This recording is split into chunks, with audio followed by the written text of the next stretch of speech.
Ouais, ça enregistre. Donc, bonjour à toutes et à tous pour donc ce deuxième cours gratuit du samedi. Donc, vous l'avez peut-être vu, il y en aura d'autres toutes les semaines jusqu'à la fin du mois de mai. Après, au mois de juin, je ferai une pause. Je serai normalement absent pendant un mois. Mais donc, tous les samedis, je vais faire un cours. La semaine prochaine, ce sera sur le C2. Après, ce sera sur. Il y aura un petit peu de tout. Il y aura du C1, il y aura de la grammaire, il y aura un petit peu de tout. Je présenterai un petit peu toutes les formations, toutes les formules que je propose à mes élèves. Donc, ce cours, je précise que le cours que je vais vous proposer aujourd'hui, donc c'est un cours de littérature. C'est un cours sur Jean de La Fontaine, qui était donc un fabuliste. Alors, fabuliste est quelqu'un qui crée des fables, donc un fabuliste du XVIIe siècle. Et nous allons travailler, nous allons découvrir quelques-unes de ses œuvres, quelques-unes de ses fables, et nous allons voir surtout comment, alors, accepter, la Grèce nous rejoint également. Bonjour Pita. Et bonjour tout le monde. Bonjour. Alors, donc, comme je disais, nous allons voir comment. Alors, mon gros problème, je vous explique d'abord. Je vais un petit peu dans le désordre. Je vous explique. J'ai été prof pendant très très longtemps, prof en lycée, où j'étais chargé d'enseigner la littérature à mes élèves. Et je me rendais compte que c'était parfois très difficile d'intéresser les élèves à la littérature, parce que la littérature, elle est pour eux totalement déconnectée du monde moderne. C'est-à-dire qu'ils n'arrivent pas à voir la relation qu'il peut y avoir entre la littérature, entre Molière, entre Jean de La Fontaine ou entre Voltaire et notre monde moderne. Et c'est ce que j'ai essayé de faire dans la formation que je mets en place actuellement de littérature. Cette formation a commencé déjà depuis 2 ou 3 semaines. Et ce cours que je vais vous proposer aujourd'hui, c'est un des cours qui fait partie de la formation complète de littérature. Donc, dans cette formation de littérature, je vous montre rapidement comment ça se passe. Hop, partager. Donc, vous voyez, vous avez le groupe littérature et je l'ai appelé de la Pléiade à nos jours. Donc, pourquoi la Pléiade? La Pléiade, d'abord, c'est quoi? La Pléiade, c'est une période, on va dire, au début de la Renaissance en France, au début du XVIe siècle, où la littérature a dépassé un palier puisque le français, la langue française est devenue la langue officielle en France et est devenue la langue de la littérature. Jusqu'alors, c'était plutôt le latin qui était la langue officielle de la littérature française. Donc à partir de ce moment-là, les poètes de la Pléiade et tous les auteurs de la Renaissance ont commencé à écrire en français, ont développé la richesse de la langue française et ont commencé à développer ce que j'appelle l'esprit critique, c'est-à-dire à essayer de réfléchir sur leur monde, sur le monde dans lequel ils vivaient à cette époque. Et l'on se rend compte, quand on creuse un petit peu, on se rend compte que les problèmes qui étaient les leurs à l'époque sont encore très souvent les nôtres aujourd'hui. On retrouve exactement les mêmes sujets. Et c'est ça que j'essaye de faire dans cette formation, c'est de faire le lien, de montrer que les poètes, les romanciers, les auteurs de théâtre, etc., qui ont jalonné un petit peu l'histoire de la littérature française, sont encore totalement actuels. On peut actualiser les thèmes qu'ils travaillaient à l'époque. Donc, vous voyez, j'ai travaillé dans le module 4 et dans le module 5 sur le classicisme. Le classicisme, c'est le XVIIe siècle. Et donc, j'ai travaillé d'abord sur la tragédie et les fables. Donc, c'est à ce moment-là que j'ai travaillé La Fontaine avec mes élèves. Et ensuite, hier, nous avons travaillé sur la comédie et Molière. Et puis auparavant, nous avions travaillé sur la Pléiade et la Renaissance, etc., etc. Donc, vous voyez, nous sommes déjà au module 5. Module 6 va commencer, le siècle des Lumières va commencer mardi prochain. Alors, pourquoi je vous montre ça? Parce que même s'il n'est plus possible de rejoindre le groupe en présentiel, parce que la formation est déjà commencée depuis 3 semaines, c'est un petit peu dur de rejoindre un groupe à ce moment-là. Il est toujours possible de le rejoindre en asynchrone. Asynchrone, c'est je mets maintenant toutes mes formations sont en asynchrone. Ça veut dire que vous pouvez travailler à votre rythme. Vous avez accès à l'ensemble des documents qui sont sur ce groupe Classroom. Vous avez accès aux cours PDF. Vous avez également accès aux vidéos des cours qui ont été enregistrés avec les élèves. Donc, vous pouvez revoir les vidéos. La seule chose que vous ne pouvez pas faire, attendez, accepter, voilà. La seule chose que vous ne pouvez pas faire, c'est accéder si. Vous ne pouvez pas m'envoyer les devoirs à corriger. C'est-à-dire qu'avec mes élèves qui sont en présentiel, je leur donne du travail à réaliser qu'ils doivent m'envoyer pour correction. L'asynchrone, il n'y a pas de possibilité. C'est ça qui fait la différence de prix, puisque le présentiel, c'est 300 €, 299, et l'asynchrone, c'est 120. Donc, c'est uniquement 120 € pour avoir accès à l'ensemble des informations, l'ensemble des cours, etc. Donc, si vous êtes intéressé, bah, vous aurez sous la vidéo, et je vous le dirai à la fin, la possibilité de m'envoyer un mail et moi, je vous envoie une facture à régler de 120 € et je vous rajoute au groupe Classroom. Je le dis pour vous, mais je le dis également pour toutes les personnes qui vont voir cette vidéo ensuite sur YouTube ou sur Facebook. Alors, voilà, j'ai vu que quelqu'un nous a rejoint. Bonjour, Elena, j'imagine. Bonjour, Elena. Bonjour. Alors, je ne vous vois pas sur la liste. Je ne sais pas comment vous avez eu ce lien. Vous m'entendez, Oui, oui. Elena? Oui. C'est comment votre nom? Sous quel nom vous vous êtes connecté? Vous êtes inscrit? Bon. Comment vous avez obtenu ce lien? J'ai changé le lien de contact. Oui, Je mais vous suis l'avez trouvé où? Non, non, je suis régulièrement enregistré au cours. Sous quel nom? Je ne sais pas. J'ai envoyé Ah ben moi non plus. l'email picciollel@libero.it. Alors, libero.i. Oui, oui. Oui, c'est une adresse qui me rappelle quelque chose. Je vérifierai après. Je vérifierai après. Ok, j'ai entendu. Je me rappelle de ce libero.it. Oui, je me rappelle. Ok, donc voilà pour la présentation un petit peu de la contextualisation. Donc mon but, moi, quand je fais une formation littéraire, c'est de toujours essayer de motiver les élèves en leur disant que tous les thèmes que l'on va travailler sont des thèmes que l'on peut actualiser et que ce que l'on va travailler aujourd'hui avec La Fontaine, on peut le développer en 2025. Nous allons voir comment. Donc voilà l'objectif un petit peu de ma formation. Jean de La Fontaine. Alors, je démarre sur Jean de La Fontaine. Lorsque vous travaillez sur la littérature, quelle que soit la littérature, hein, française, anglaise, ce que vous voulez, il faut toujours d'abord la contextualiser historiquement. Parce qu'on ne peut pas comprendre un texte ou une histoire si on ne comprend pas dans quelles conditions cette histoire a été écrite. Et Jean de La Fontaine, c'est quelqu'un qui a vécu au XVIIe siècle, donc c'est-à-dire sous le roi Louis XIV. Louis XIV, que l'on appelait également le roi Soleil, c'était l'absolutisme dans toute sa splendeur, le roi absolu. Il avait tous les pouvoirs. Aujourd'hui, on a généralement séparation des pouvoirs entre le pouvoir judiciaire, pouvoir politique et pouvoir décisionnaire, judiciaire, policier et légal. Mais à l'époque, le roi, il avait tout.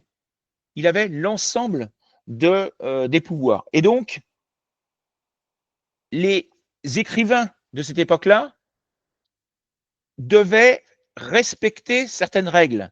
Il y avait une très forte, euh, comment dire, une très forte censure du pouvoir.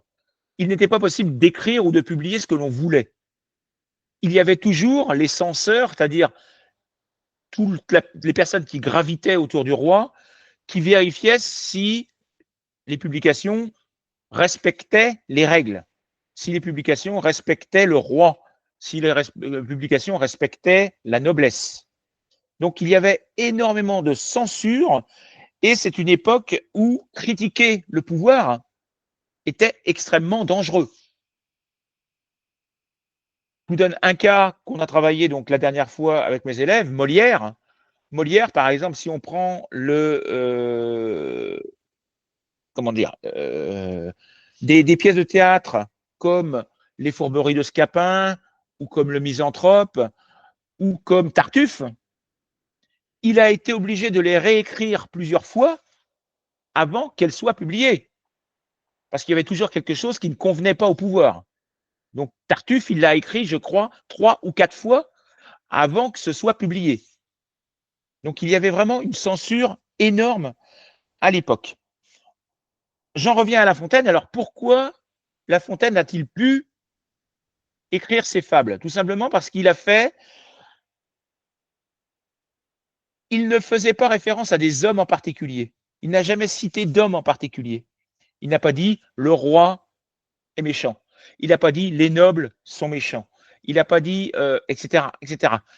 Il a fait sous la forme allégorique en les remplaçant par des animaux.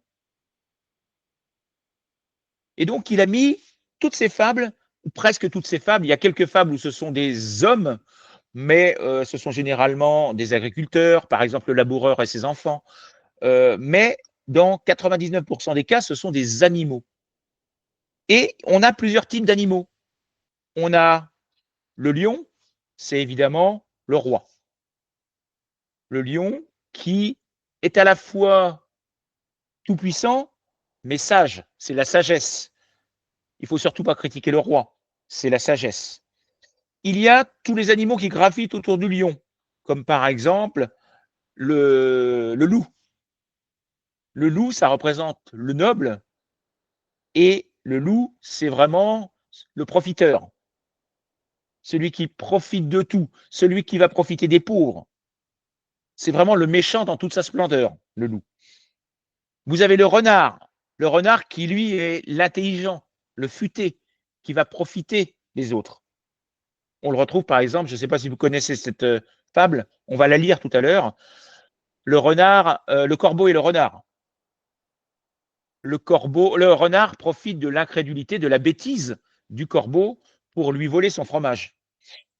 Donc, il y a toujours, et puis il y a tout en bas, les petits animaux du peuple, notamment l'agneau, le petit mouton, que l'on retrouve dans Le loup et l'agneau. Ok, là encore, on va lire cette fable tout à l'heure, Le loup et l'agneau. Donc, systématiquement, sous la forme d'une allégorie, sous la forme allégorique, c'est-à-dire remplacer l'homme par des animaux, sous la forme d'allégorie, il explique un petit peu le monde dans lequel il vit. Et ça lui permet de le critiquer sans pour autant subir la censure. Donc il cherche systématiquement à montrer les travers. Alors travers, je ne sais pas si vous connaissez ce mot, les travers, les défauts. Il cherche à montrer les défauts de la société dans laquelle il vit, les rapports humains. Il insiste beaucoup là-dessus. Pour cela, il s'est inspiré, bon, il y en a deux qui vont être contents parce que je vais parler de leur pays. Il s'est inspiré d'auteurs de l'Antiquité, d'auteurs grecs notamment. Il s'est inspiré d'Ésope, notamment, qui faisait des fables à l'époque. Et donc, il a repris un petit peu le style de l'Antiquité, le style grec. Ésope, Phèdre également. Donc, son objectif, c'était vraiment d'instruire, c'est-à-dire de montrer les faiblesses ou les défauts de la société, mais faire rire en même temps, grâce aux animaux.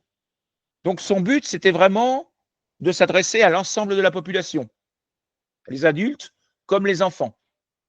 Et aujourd'hui, il a réussi, puisque aujourd'hui, en France, il est toujours étudié à tous les niveaux scolaires. On le retrouve en primaire, on le retrouve en secondaire, on le retrouve au lycée, au bac. Pas cette année, ils ont changé le programme cette année, mais au bac l'année dernière, il y avait encore Jean de La Fontaine. Donc c'est un auteur qui continue à être étudié pour son aspect instructif et divertissant à la fois. Donc il cherche toujours à insister, à appuyer un petit peu là où ça fait mal, c'est-à-dire sur les défauts des hommes. L'hypocrisie, notamment, l'orgueil, il déteste l'orgueil, l'injustice, et ce sont 3 défauts que l'on va retrouver dans les fables que l'on va découvrir tout à l'heure. Alors, avant de continuer un petit peu, je voudrais avoir votre avis ou votre opinion. Est-ce que certains d'entre vous ont déjà lu des fables de La Fontaine? Quelle a été votre impression? Quelle a été votre opinion par rapport à ça?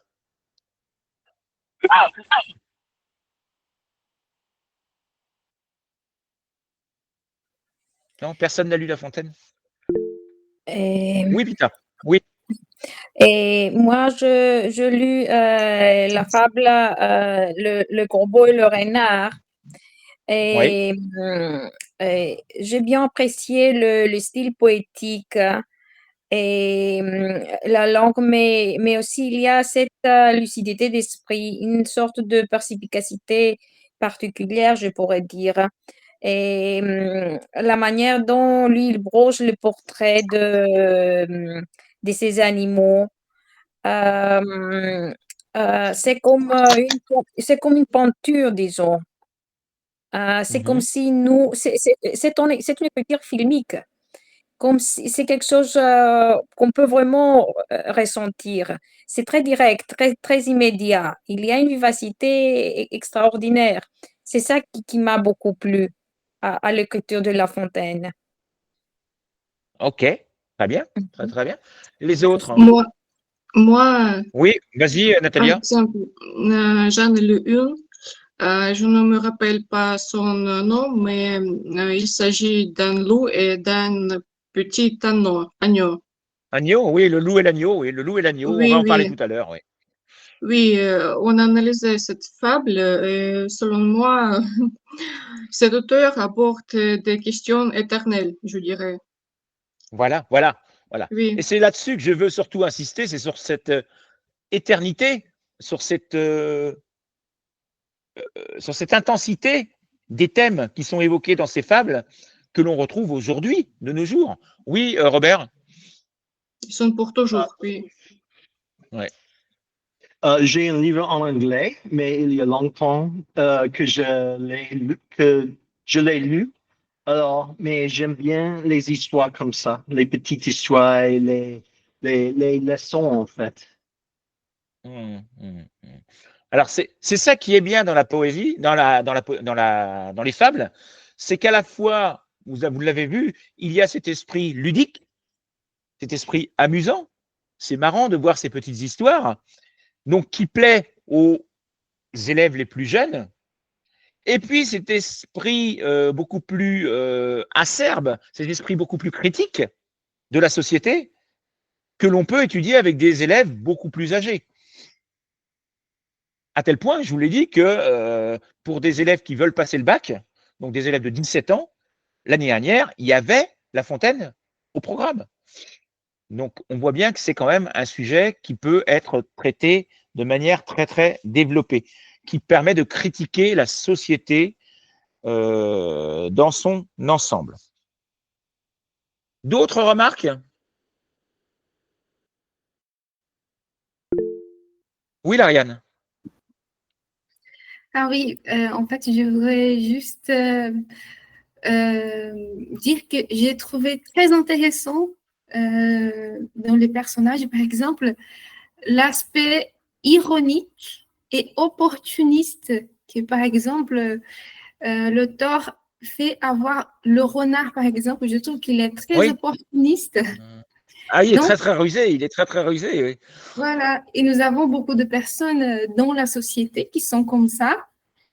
Et donc, Oui. tout de suite, quand on connaît l'histoire, on identifie les personnages de notre société dans les personnages. Voilà. Donc, je trouve que c'est très intéressant. Oui, c'est justement là-dessus que je pense qu'il faut travailler.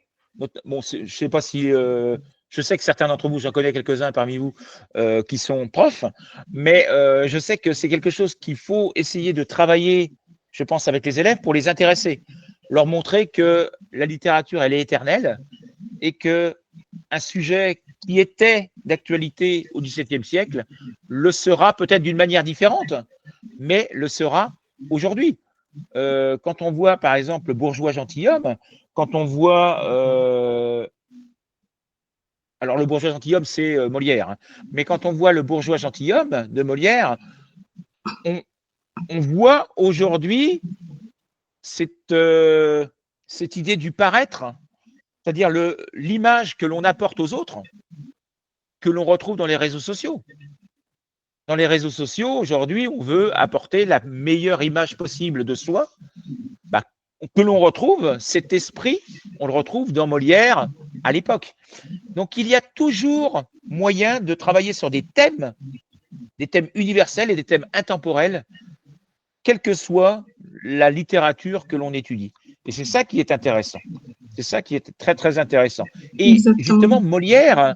Oui, vas-y, Natalia. Non, pardon. Non. Mon micro marche, j'ai dit exactement. Pardon. Le plus Et intéressant, justement, c'est que parmi ces… pardon, La Fontaine, je veux dire, La Fontaine, en choisissant des animaux, a permis d'avoir cet esprit ludique, d'avoir cet esprit critique, que la censure lui aurait interdit de mettre en place. Il n'aurait pas pu le faire sans cette allégorie. Et puis, ça lui permet également d'être totalement intemporel. C'est-à-dire que, comme il ne cite personne, comme il ne cite aucun événement précis, historique précis, on peut très bien cette histoire la transposer à une autre période, dans le même pays ou même dans un autre pays, et on voit que cette situation se reproduit indéfiniment d'un pays à l'autre. Donc c'est ça qu'il a voulu, La Fontaine, c'est pouvoir le faire déjà, parce qu'il n'aurait pas pu le faire sans ce système d'animaux, l'aspect ludique, et puis surtout donc l'aspect intemporel, l'aspect universel de son œuvre. Ah non. Ah, je m'excuse un instant, c'est important. Je m'excuse un instant. Oui, je suis en cours. Qu'est-ce qu'il y a?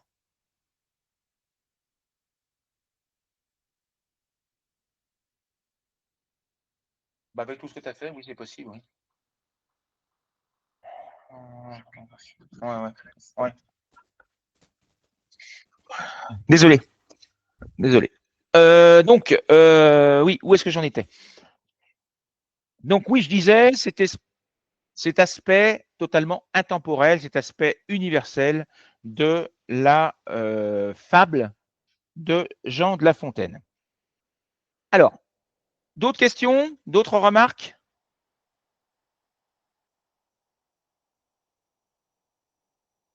Alors, on va découvrir ensemble 3 fables. Je vais les partager avec vous sur l'écran. On va les lire ensemble et je vais essayer de vous demander ce que vous en pensez, quelles sont les idées qui vous viennent à l'esprit, quelles sont les choses qui vous viennent à l'esprit. Partager. Hop. Alors, tout d'abord, la cigale et la fourmi. Donc, je vous le lis. Vous pouvez le lire en même temps que je le lis. La cigale, ayant chanté tout l'été, se trouva fort dépourvue quand la bise fut venue. Pas un seul petit morceau de mouche ou de vermisseau. Elle alla crier famine chez la fourmi sa voisine, la priant de lui prêter quelques grains pour subsister. jusqu'à la saison nouvelle.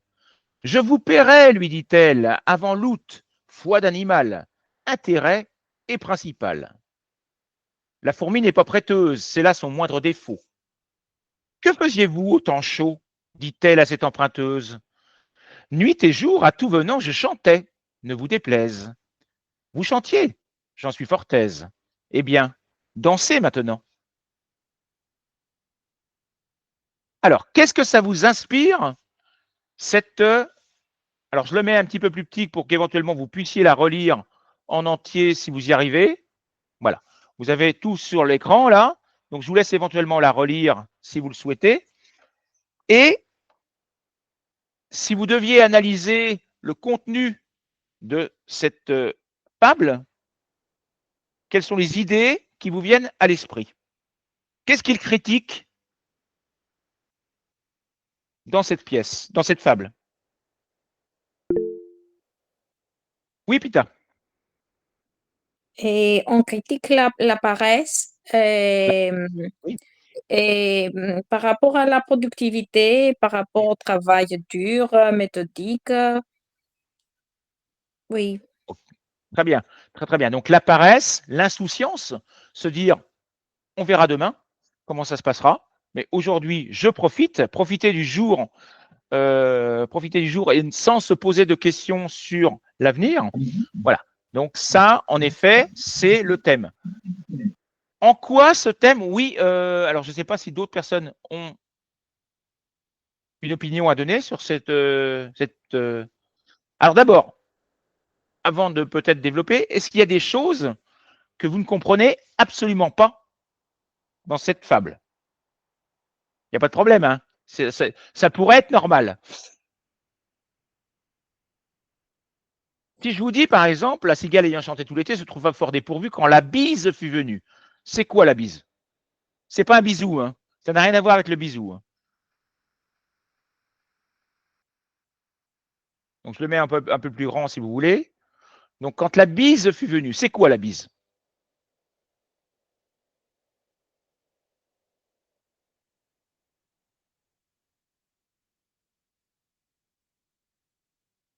Personne ne sait? C'est un vent très froid qui arrive l'hiver. Donc en fait, la bise est le symbole de l'hiver et du froid.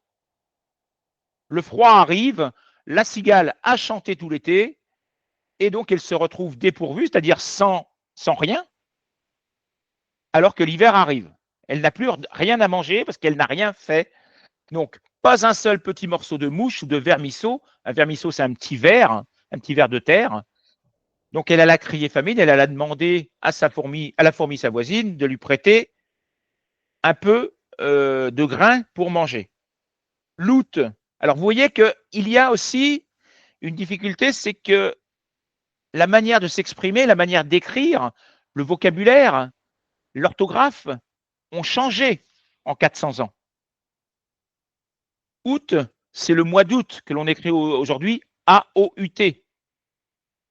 Mais vous allez voir que dans certaines pièces, ou dans certaines pièces de Molière, ou dans certaines fables, vous pouvez l'écrire, on peut le trouver comme ça, ou avec un A. Parfois, ils changent l'orthographe. Donc l'orthographe n'était pas encore totalement fixée à l'époque. Ici, vous avez ce que l'on appelle, c'est une caractéristique grammaticale qui existe toujours, ce qu'on appelle la mise en incise. Ça veut dire quoi? Ça veut dire qu'en fait, qui dit on met le sujet et le verbe après la phrase de la personne. On aurait pu dire elle dit à cette emprunteuse que faisiez-vous au temps chaud? Mais quand on fait une mise en incise en français, on doit faire une inversion sujet-verbe. Donc vous voyez, l'étude d'un texte poétique ou d'un texte littéraire va toujours devoir être travaillée avec une étude grammaticale ou lexicale. J'en suis fort aise, j'en suis très content, contente. Fort, c'est synonyme de très. Et donc là, elle est très moqueuse, très ironique. Bah, vous chantiez, eh bien dansez maintenant. Puisque vous n'avez pas pris la peine de travailler, maintenant, amusez-vous, continuez à vous amuser, mais moi, je ne vous aiderai pas. Donc, j'arrête le partage 30 secondes, comme ça je reviens vers vous, sinon je ne vous vois pas en direct. Si vous deviez contextualiser cette pièce ou cette fable en 2025, vous diriez quoi?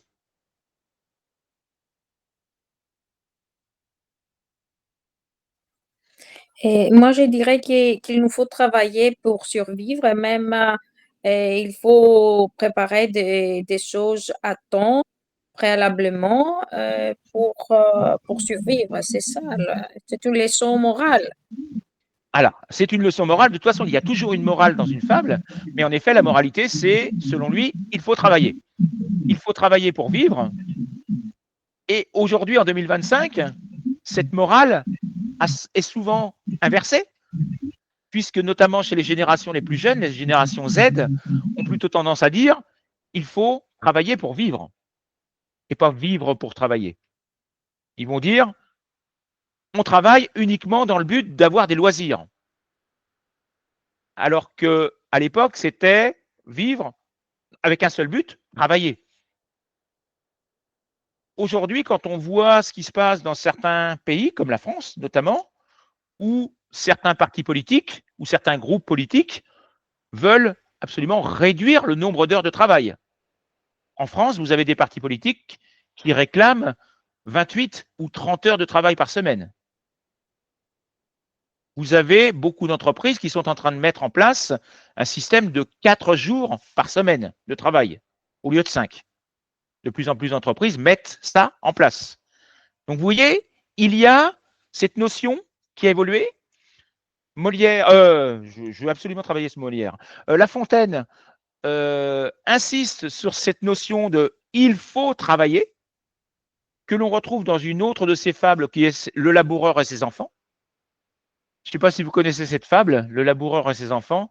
Je vous raconte l'histoire rapidement. C'est un laboureur qui voit que il va mourir et donc il convoque ses 3 fils en leur disant mes enfants, j'ai une grande nouvelle à vous annoncer. Il y a un trésor dans nos champs. Dans les terres, il y a un trésor. Et les enfants, évidemment, tout contents, retournent le champ partout. Ils ne le trouvent pas. Et finalement, ils l'ont tellement bien retourné qu'au printemps suivant, ça pousse énormément et ils récupèrent énormément. Ils ont une récolte extraordinaire. Et la morale, c'est il faut travailler pour obtenir quelque chose. Le trésor, en fait, c'était la terre elle-même qui apportait la nourriture à la famille. Donc, il y a toujours cette morale chez La Fontaine du travail, des bienfaits du travail. Mais aujourd'hui, c'est vrai qu'en 2025, on a plutôt tendance à dire le travail, il vient en deuxième position. C'est d'abord les loisirs. OK ? Ce qui n'est pas plus mal non plus, hein, d'ailleurs. Je ne critique pas. Je n'émets aucune critique là-dessus. Donc, voilà, vous voyez comment un thème, le thème du travail, il est intemporel.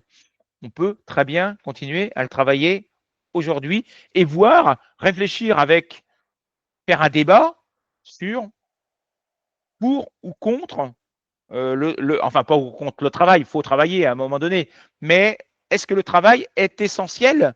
Est-ce que c'est la priorité? Ou est-ce que la priorité, c'est vivre? OK? Donc j'en vois une qui rigole là en disant Renatina, me connaissant, tu sais très bien ce que moi, c'est plutôt vivre pour travailler, mais bon, c'est pas grave. Lauriane, oui. Je crois que nous pourrions aussi évoquer le dilemme existant en France aujourd'hui. Par exemple, il y a des personnes, sans vouloir les juger, mais il y a des personnes qui vivent entièrement de l'aide de l'État. Oui, et donc, très bien. ça pourrait être une façon de voir, une optique pour voir cette fable. Très, très bien. Très, très bien. l'aide sociale, est-ce que l'aide sociale, à un moment donné, est nécessaire, utile, ou est-ce qu'il faut la limiter? Quand on voit, par exemple, Robert, je sais que tu es de langue anglaise, mais tu es canadien au départ, je crois, non? Non, américain. Américain. Donc, bah voilà, bah ça, alors là, c'est l'exemple parfait.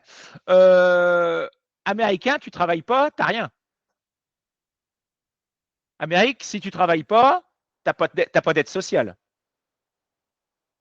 Il y a très peu d'aide sociale. En France, tu travailles pas, l'État, il t'aide, c'est pas grave.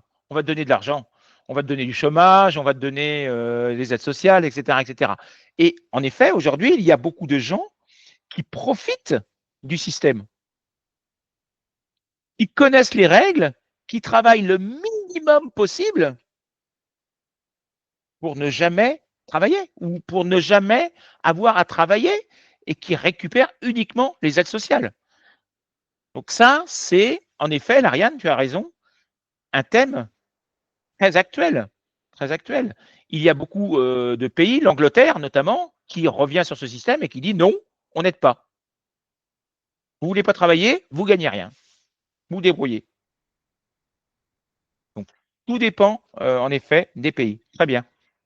D'autres remarques sur cette fable?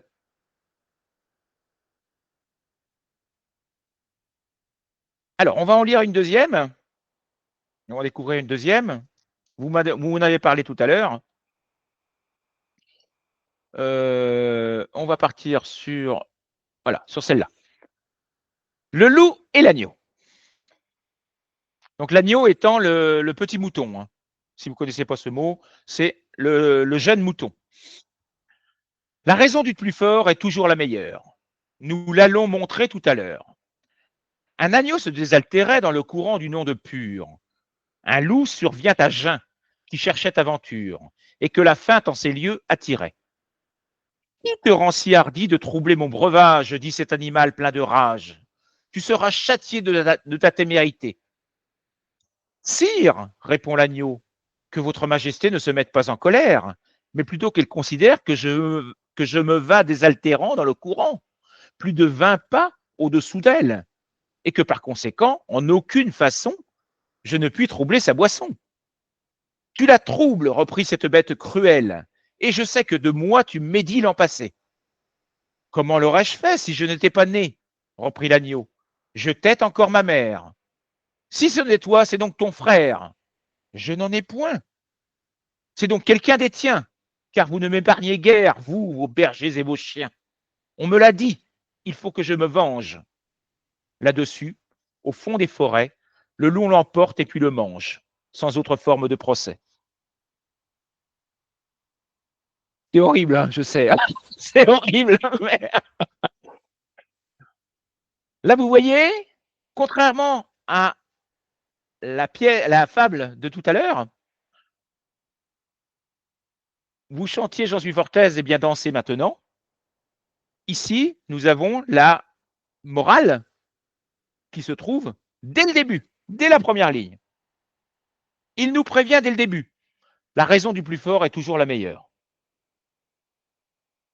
Alors évidemment, ici, le plus fort, il faut l'entendre, pas forcément au niveau de force physique, mais de force sociale.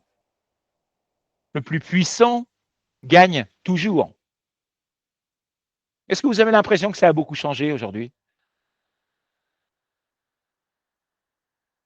Dans notre société, est-ce que les puissants, ils s'en sortent toujours mieux que les autres? J'imagine que ce soit économique, que ce soit les grandes entreprises, etc., ils ont toujours beaucoup plus de pouvoir que nous. Donc, oui, ce thème est toujours d'actualité. On peut le remettre au goût du jour et expliquer que même encore aujourd'hui, en 2025, quelqu'un qui a le pouvoir a toujours beaucoup plus de possibilités de s'en sortir que l'autre et que les riches profitent des pauvres ou les puissants profitent des ouvriers. Donc, il y a cette relation sociale que vous pouvez travailler. Je reviens sur la logique argumentative du mouton. Est-ce que quelqu'un peut me l'expliquer? Parce que j'avoue que les élèves avec qui je l'ai travaillé l'autre fois n'avaient pas compris. Est-ce que vous pourriez m'expliquer cette partie où le mouton explique. Alors attendez. Voilà. Cette partie-là, essayez de me l'expliquer. Comment justifie-t-il, comment le mouton se justifie-t-il?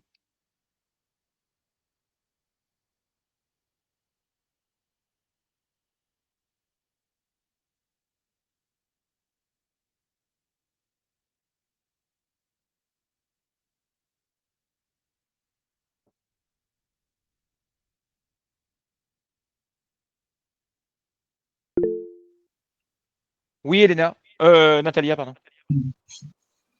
Peut-être qu'il est tout petit, encore tout petit pour faire quelque chose de grave au loup.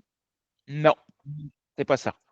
Que je me vas désaltérant dans le courant plus de 20 pas au-dessous d'elle. Ça veut dire quoi?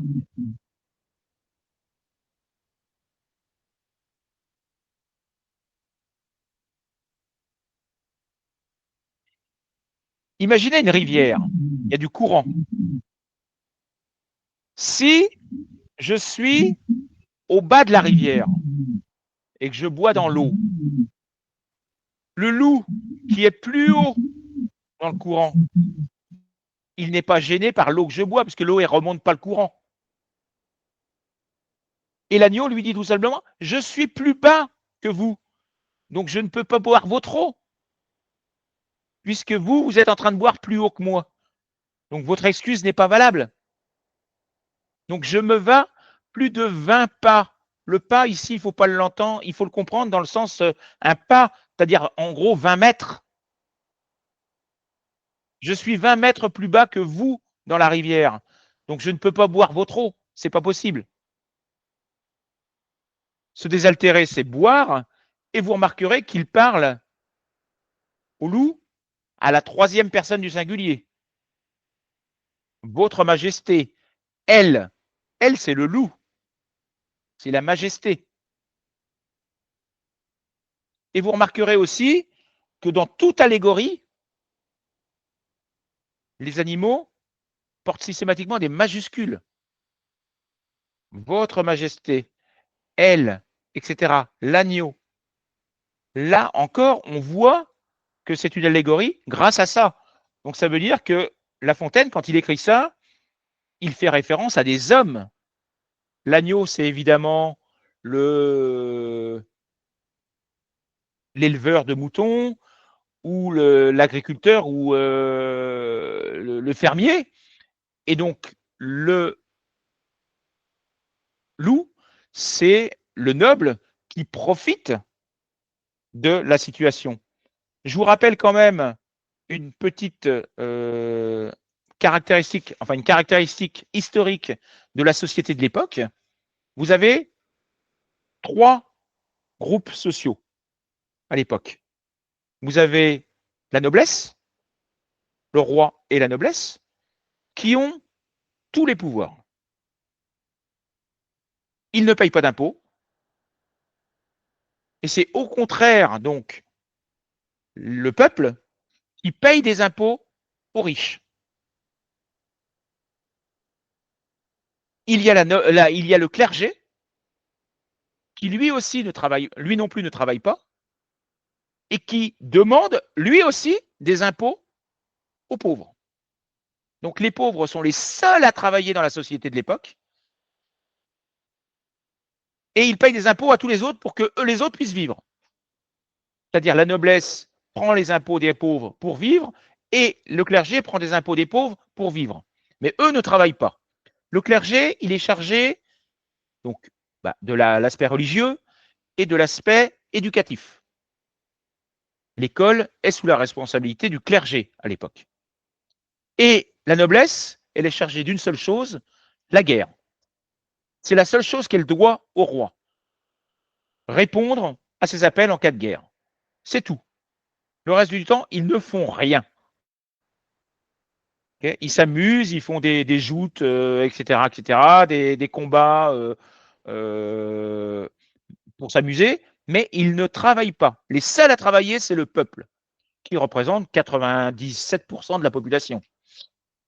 Donc, vous avez 97% de la population qui travaille et qui paye des impôts pour les 2 ou 3% qui restent. Donc, c'est ça la société de l'époque, qui a été totalement détruite avec la Révolution française. La Révolution française a mis fin à cette division de l'État en 3 parties, et à partir de là, vous avez liberté, égalité, fraternité, tous les hommes sont égaux. Enfin, les hommes, hein, pas les femmes. Désolé, mesdames, mais les hommes uniquement. Faut pas exagérer non plus, hein. On va pas aller trop vite. On va pas aller trop vite.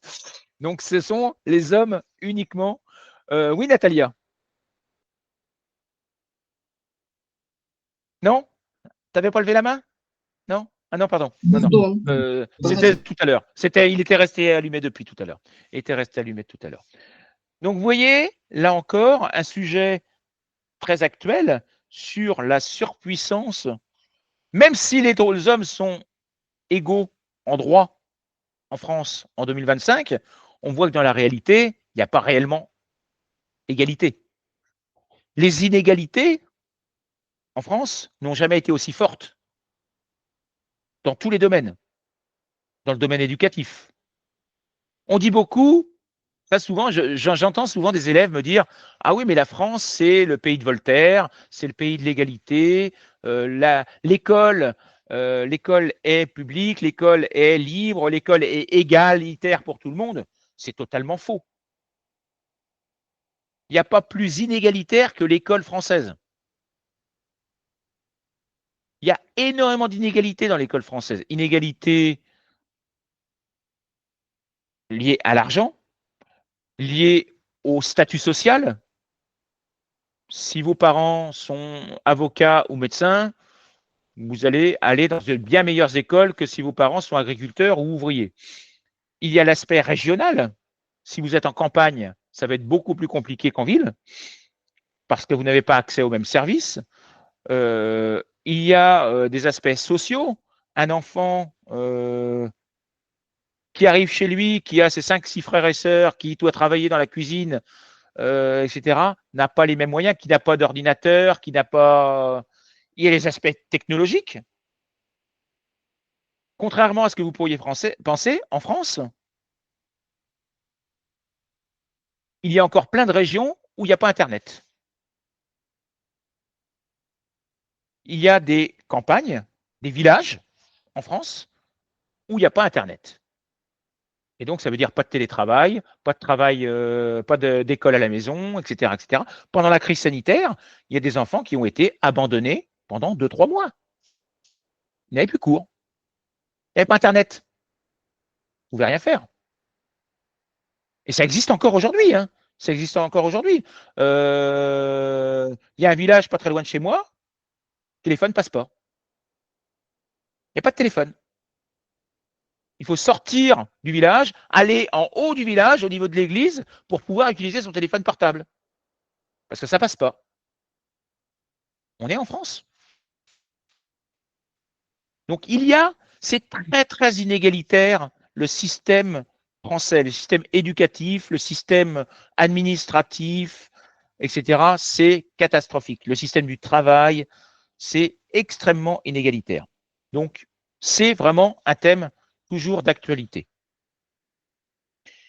Et je voulais vous montrer une troisième fable. Hop. Voilà. Le corbeau et le renard.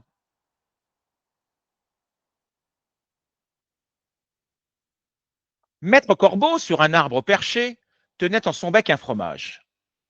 Maître Renard, par l'odeur alléchée, lui tint à peu près ce langage.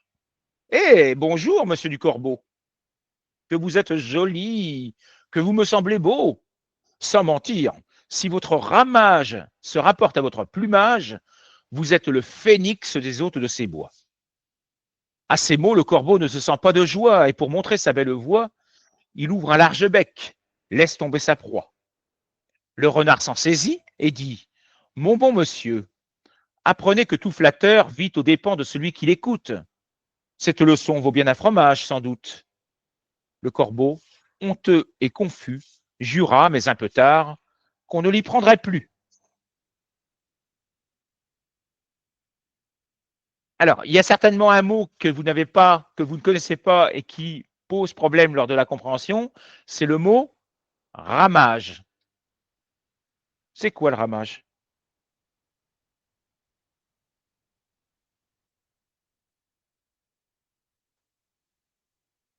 Qu'est-ce qu'il lui dit? Qu'est-ce qu'il lui La dit façon de faire ça. qu'est-ce que le renard dit au corbeau?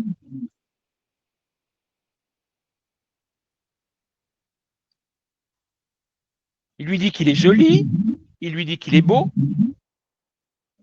et il essaye de comparer si votre ramage se rapporte à votre plumage.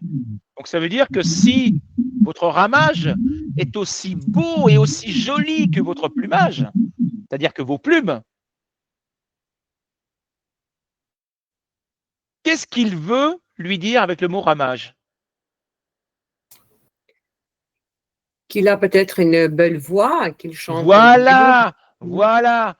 Si votre voix, si votre chant est aussi beau que votre plume, vous êtes le phénix des hôtes de ces bois.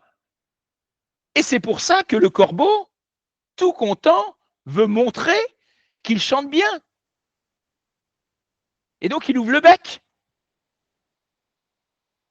Il a voulu prouver qu'en effet, il avait une très belle voix, alors que tout le monde sait qu'un corbeau, le chant d'un corbeau, c'est horrible. Donc, en plus, le renard se moque de lui, puisque le chant d'un corbeau, c'est catastrophique. Donc, il se moque de lui, il lui dit qu'il est beau, il lui dit qu'il est joli, il lui dit qu'il chante bien. Tout ça pour que le corbeau ouvre son bec, lâche le fromage.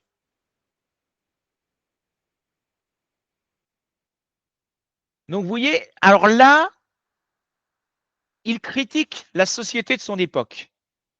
Parce que la société de l'époque est très basée sur l'apparence.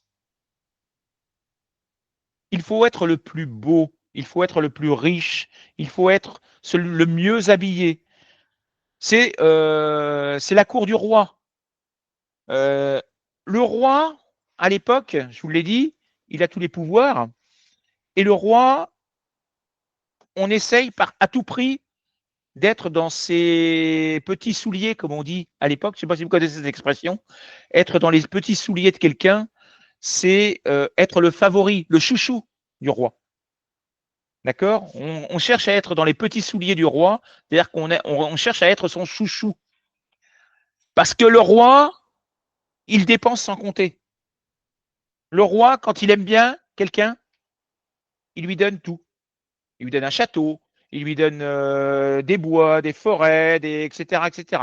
Il distribue les cadeaux aux gens qu'il aime bien. Et donc, ils sont tous là, comme on dit en français, à lui lécher les bottes.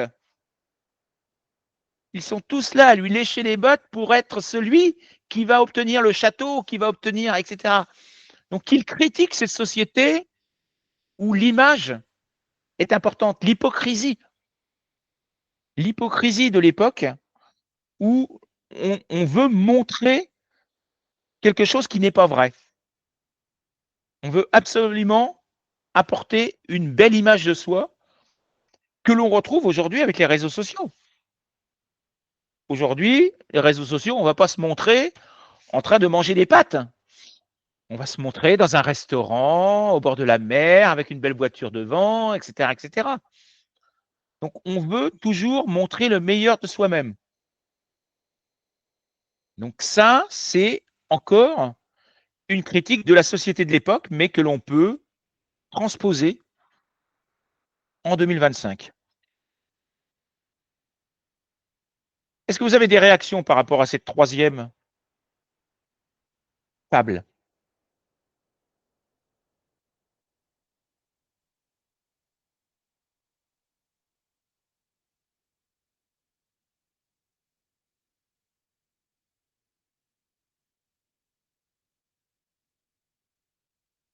Alors, c'est peut-être une question que j'aurais dû poser au départ, mais qu'est-ce qui vous attire, vous, pas forcément dans La Fontaine, mais dans la littérature française en général, ou dans la littérature, et plus particulièrement la littérature française?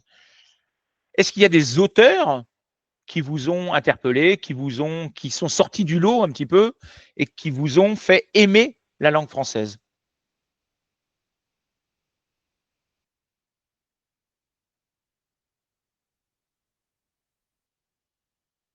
J'imagine que si vous vous êtes inscrit à cette formation, à ce cours gratuit, c'est parce que vous avez quand même une certaine un certain attrait pour la littérature française.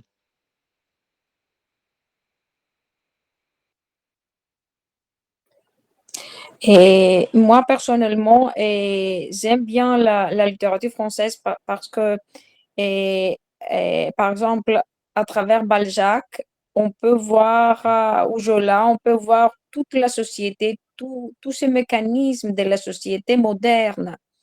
C'est, et c'est-à-dire, je voudrais bien tout lire pour voir tous ces mesquineries, tous ces fourberies, toute cette hypocrisie, et même comment il s'agit de rouages, disons, comment les différents acteurs euh, se collaborent. Et c'est très, très intéressant, ça. Alors là, on Ah, est plutôt sur le réalisme et le naturalisme, oui. donc de Zola, de Victor Hugo, etc., etc.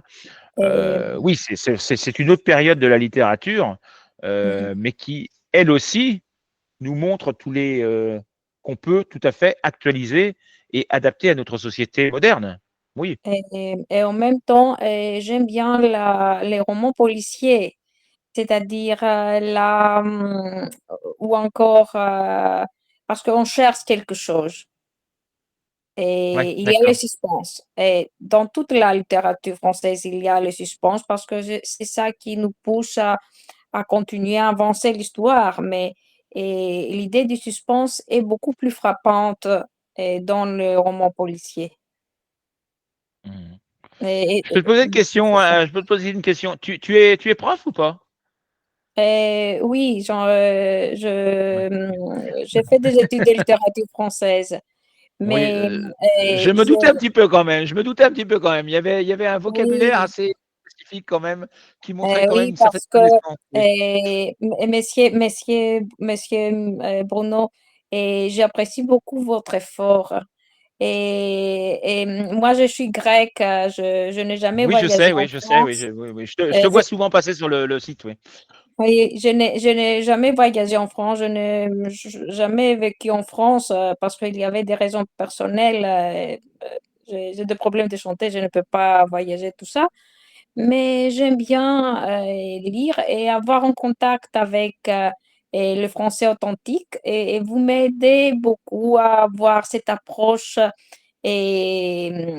comment dire, une approche très scientifique, mais très correcte, très française.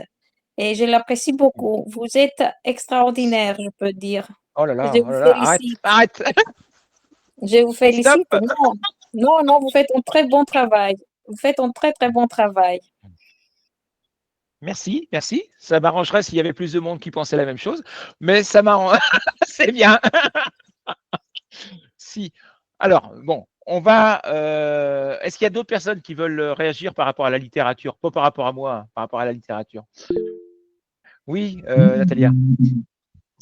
Je veux dire que j'aime bien comparer la littérature, les œuvres littéraires françaises avec les œuvres de ma culture pour me rassurer encore une fois que les gens dans tout le monde, dans tout le temps, ont les mêmes soucis à franchir, toujours. Mmh. C'est vrai que la comparaison littéraire est également très, très intéressante, hein. Moi, alors bon, je connais pas particulièrement, j'ai lu un petit peu de littérature russe, mais moi je suis plutôt littérature espagnole. Je connais bien la littérature espagnole ou latino-américaine, et c'est vrai que ça m'arrive très souvent de comparer ces deux littératures, c'est très, très intéressant également. Très, très intéressant. OK. Donc, comme je vous l'ai dit, je propose un cours toutes les semaines. La semaine prochaine, ce sera sur le DALF C2 et plus particulièrement donc sur la production écrite de DALF C2. Je vais développer un sujet complet de DALF C2. Alors, c'est un vieux sujet. Je ne propose pas un de mes sujets récents, je les garde pour mes élèves, mais j'ai choisi un sujet qui est proposé sur le site officiel de l'Alliance française, donc qui a déjà une dizaine d'années, mais que j'ai actualisé, que j'ai modernisé un petit peu pour vous montrer. Donc, ça va être une tribune. Et donc, on va développer une tribune ensemble et je vais vous montrer comment analyser une tribune, comment créer un plan sur une tribune de DALF C2, notamment une chose que les élèves ont du mal à comprendre, c'est la différence entre l'opposition et la concession, parce que certains plans doivent être concessifs, d'autres doivent travailler sur l'opposition. Donc, je travaillerai ça la semaine prochaine. Et puis la semaine d'après, je crois que ce sera de la grammaire. Je reviendrai sur un point de grammaire. Voilà, j'en ai fini. Je précise que pour la semaine prochaine, il n'y aura plus que 4 places, je crois. Il ne reste que 4 places pour la semaine prochaine. Donc, si vous n'êtes pas inscrit, faites-le assez rapidement. Oui, Lauriane. Ah, justement, je pense que vous avez répondu ma question. C'était juste pour savoir si nous avons le droit de nous inscrire pour les autres. Ah oui, bien sûr. Bien sûr. D'accord. Bien sûr. Natalia était déjà là la semaine dernière. Elle est encore là cette semaine. Non, il n'y a pas de souci. Hein. Je crois qu'il y a déjà certaines personnes là dans le groupe qui sont inscrites pour de futurs cours déjà. Donc, vous vous inscrivez au cours que vous suivez, que vous voulez. Par contre, là, vous voyez, vous êtes 1, 2, 3, 4, 5, 6, 7, 7 sur 12. Donc, ça veut dire qu'il y a 5 personnes qui se sont inscrites, qui ne sont pas là. Ces personnes, en revanche, ne pourront plus s'inscrire aux formations suivantes. Je les bloque parce que j'estime qu'ils ont pris la place de 5 personnes qui auraient peut-être aimé venir, qui auraient aimé participer et qui n'ont pas pu parce que le groupe était complet. Donc, systématiquement, je me fais une petite liste de personnes qui ont réservé, mais qui ne se sont pas présentées, qui ne m'ont pas prévenu en plus, qui ne m'ont même pas contacté pour me dire je ne serai pas là. Donc, là, je bloque dans ces cas-là. Je bloque. Comme c'est un cours gratuit, j'estime que quand même, il faut un peu respecter. Ça sera un cours payant. Après, ils ont payé, ils assument, mais c'est un cours gratuit, donc il faut quand même respecter un petit peu tout le monde. Voilà, donc merci beaucoup à toutes et à tous de votre présence. Merci Bruno. Donc j'en retrouve quelques-uns. Renatina, on se voit mercredi. Renatina, on se voit mercredi. Et puis les autres, peut-être à une prochaine fois. Merci beaucoup. Oui, Monsieur Mita, Bruno, Mita. je voudrais vous garder un peu, quand tout le monde va partir, je voudrais vous garder pour vous demander quelque chose. Je voudrais votre opinion personnelle sur un de mes problèmes. Alors je vais couper, je vais arrêter l'enregistrement et je reste là, 30 secondes.